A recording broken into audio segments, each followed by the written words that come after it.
యోనా గ్రంథం 1వ అధ్యాయం. యెహోవా వాక్కు అమిత్తై కుమారుడైన యోనాకు ప్రత్యక్షమై ఇలాగు సెలవిచ్చెను.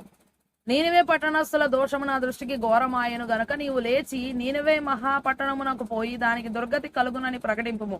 అయితే యెహోవా సన్నిధిలో నుండి తర్షీషు పట్టణమునకు పారిపోవాలని యోనా యొప్పేకు పోయి తర్షీషునకు పోవు ఒక ఓడను చూచి ప్రయాణమునకు కేవు ఇచ్చి యెహోవా సన్నిధిలో నిలువక ఓడవారితో కూడి తర్షీషునకు పోవుటకు ఓడ ఎక్కెను.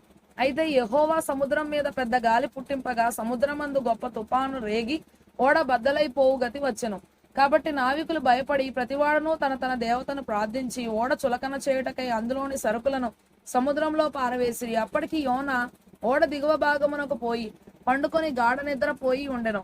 అప్పుడు ఓడనాయకుడు అతని యొద్దకు వచ్చి, పోయి నిద్రపోతా, నీకేమి వచ్చినది? లేచి నీ దేవుని ప్రార్థించుము, మనము చావకుండా ఆ దేవుడు మన యందు కనికరించునేమో అనెను.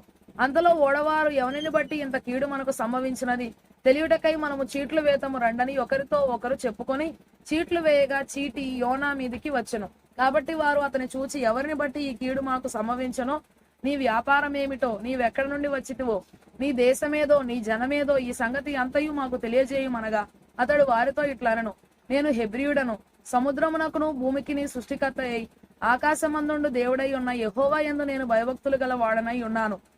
తాను యెహోవా సన్నిధిలో నుండి పారిపోవచ్చున్నట్టు అతడు ఆ మనుషులకు తెలియజేసి ఉండెను గనుక వారు ఆ సంగతి తెలుసుకొని మరింత భయపడి, నీవు చేసిన పని ఏమని అతనిని అడిగిరి. అప్పుడు వారు, సముద్రం పొంగుచున్నది, తుఫాను అధికమవుచున్నది, సముద్రం మా మీదికి రాకుండా నెమ్మళించున్నట్లు మేము నీకేమి చేయవల్లని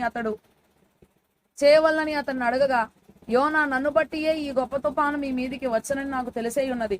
నన్ను ఎత్తి సముద్రంలో పడవేయుడి, అప్పుడు సముద్రం మీ మీదికి రాకుండా నెమ్మలించునని అతడు వారితో చెప్పినను.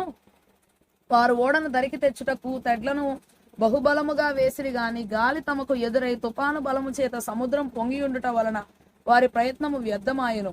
కాబట్టి వారు, యెహోవా, నీ చిత్త ప్రకారముగా నీవే దీన్ని చేసితివి, ఈ మనుషుని బట్టి మమ్మను లయము చేయకుందువు గాక, నిర్దోషిని చంపితనన్న నేరము మా మీద మోపకుందువు గాక అని యెహోవాకు మనవి చేసుకొని యోనాను ఎత్తి సముద్రంలో పడవేసిరి.